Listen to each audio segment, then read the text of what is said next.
Bismillahirrahmanirrahim. Assalamualaikum warahmatullahi wabarakatuh. Alhamdulillahirabbil alamin. Wa bihi nasta'inu ala umurid dunya waddin. Ashhadu an la ilaha illallah wahdahu la syarika lah wa ashhadu anna Muhammadan abduhu wa rasuluh. Allahumma salli ala Muhammad wa ala ali Muhammad. Amma ba'd.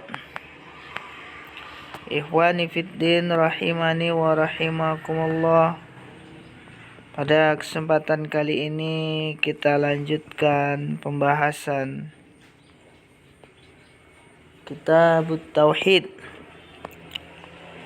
yaitu bab yang ke-18. Nabi SAW tidak dapat memberi hidayah kecuali dengan kehendak Allah. Bab ini merupakan bukti kewajiban bertauhid kepada Allah.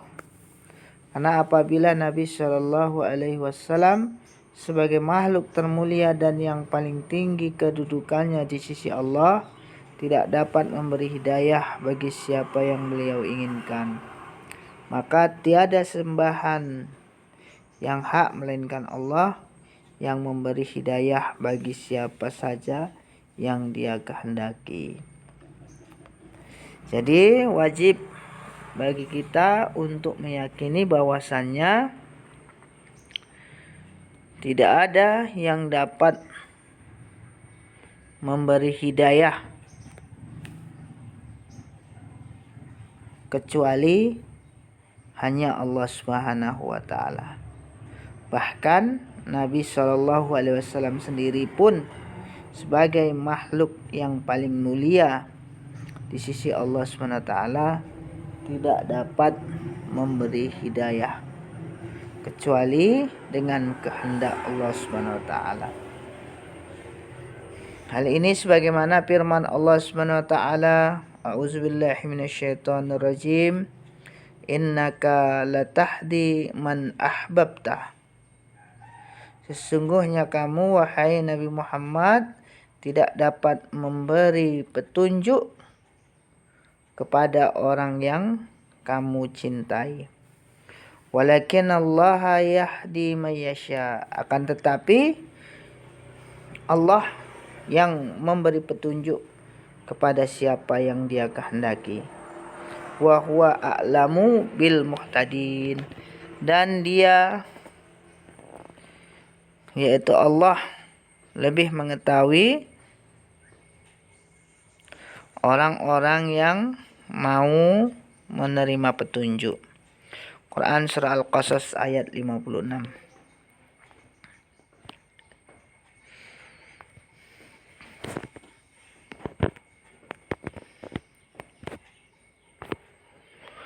Diriwayatkan dalam Sahih Bukhari dari Ibnu Al-Musayyab bahwa bapaknya berkata, tatkala Abu Thalib akan meninggal, datanglah Rasulullah SAW kepadanya, dan pada saat itu Abdullah bin Abu Umayyah serta Abu Jahal berada di sisinya. Maka beliau bersabda kepadanya, Qul la ilaha illallah kalimatu uhajju laka biha indallah. Wahai pamanku, ucapkanlah la ilaha illallah, satu kalimat yang dapat aku jadikan bukti untukmu di hadapan Allah. Tetapi disambut oleh Abdullah bin Abu Umayyah dan Abu Jahal, apakah kamu membenci agama Abdul Muthalib? Lalu Nabi SAW mengulangi sabdanya lagi. Akan tetapi mereka berdua pun mengulang-ulangi kata-katanya itu pula. Maka akhir kata yang diucapkannya bahwa dia masih tetap pada agama Abdul Muthalib dengan enggan mengucapkan la ilaha illallah. Kemudian Nabi SAW bersabda, La astaghfiranna lak malam unhaan.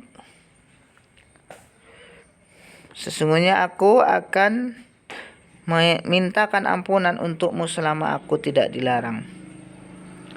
Lalu Allah Azza wa Jalla menurunkan firman-Nya, A'udzubillahi minasyaitonirrajim. Maka nalin nabiyyi walladzina amanu ayastaghfiru lil musyrikin. Tidak patut bagi nabi serta orang-orang yang beriman untuk memintakan ampunan kepada Allah bagi orang-orang musyrik. Quran surah Bara'ah atau surah At-Taubah ayat 113.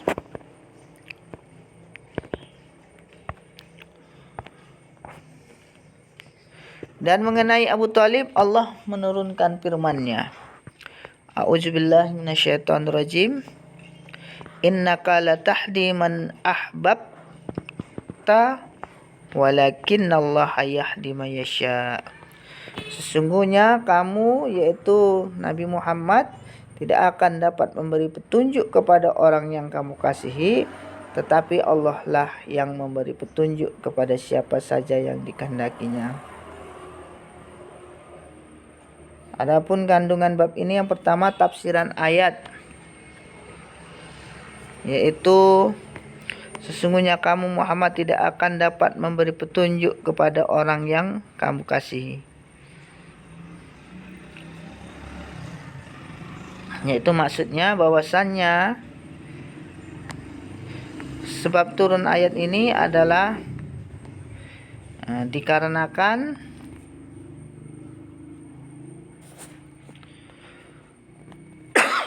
tatkala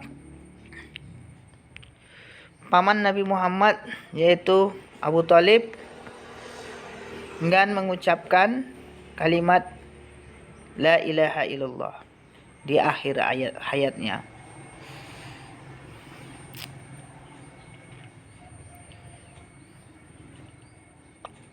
Kemudian yang kedua, tafsiran ayat, tidak patut bagi Nabi serta orang-orang yang beriman untuk memintakan ampunan kepada Allah bagi orang-orang musyrik.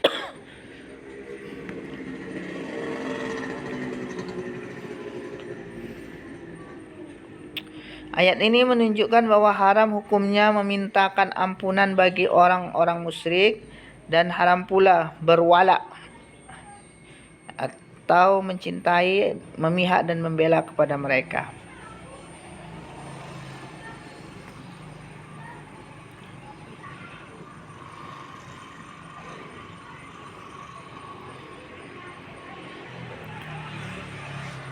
Kemudian yang ketiga, masalah penting sekali, yaitu tafsiran sabda beliau, ucapkanlah La ilaha illallah, berbeda dengan yang dipahami oleh orang yang mengaku berilmu. Tafsirannya ialah diyakini dalam hati, diucapkan dengan lisan, dan diamalkan apa yang menjadi konsekuensinya, yaitu memurnikan ibadah kepada Allah dan membersihkan diri dari ibadah kepada selainnya, seperti malaikat, nabi, wali, kuburan, batu, pohon, setan, dan sebagainya. Jadi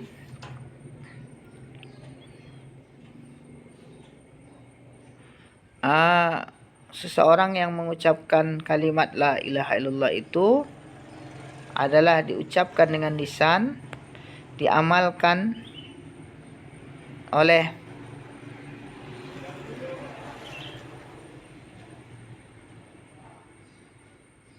anggota badan, yaitu dengan mentauhidkan ibadah hanya kepada Allah SWT, yaitu beribadah hanya semata-mata kepada Allah SWT.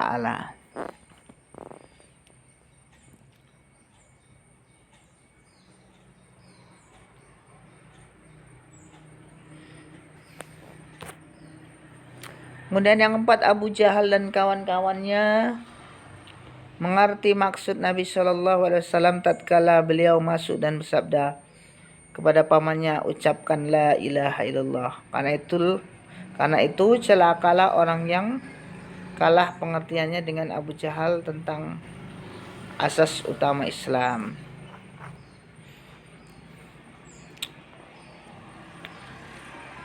Jadi asas utama Islam adalah mengesahkan Allah SWT dalam ibadah. Kemudian yang kelima, kesungguhan dan usaha maksimal Rasulullah Sallallahu Alaihi Wasallam kepada paman beliau untuk masuk Islam. Nabi Sallallahu Alaihi Wasallam berusaha bagaimana caranya agar pamannya mau mengucapkan kalimat la ilaha illallah.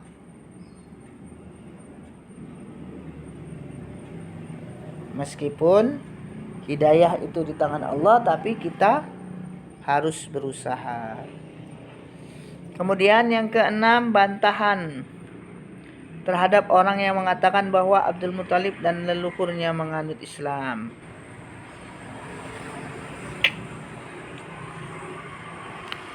Yang ketujuh, Abu Thalib tidak diberi ampunan oleh Allah ketika Rasulullah Shallallahu Alaihi Wasallam memintakan ampunan untuknya. Bahkan beliau dilarang. Sebagaimana disebutkan pada ayat yang sebelumnya telah kita baca, bahwasanya diharamkan bagi Nabi dan orang beriman untuk memintakan ampunan bagi orang-orang musyrik. Kemudian yang kedelapan, bahaya bagi seseorang jika berkawan dengan orang-orang yang berpikiran dan berperilaku busuk. Jadi kita harus menghindari berkawan dengan orang-orang yang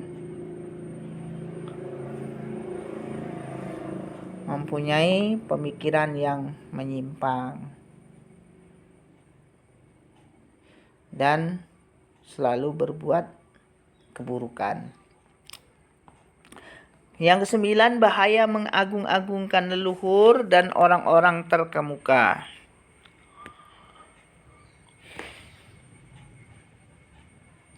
Kemudian yang ke-10, nama besar mereka inilah yang dijadikan orang-orang jahiliyah sebagai tolak ukur kebenaran yang mesti dianut.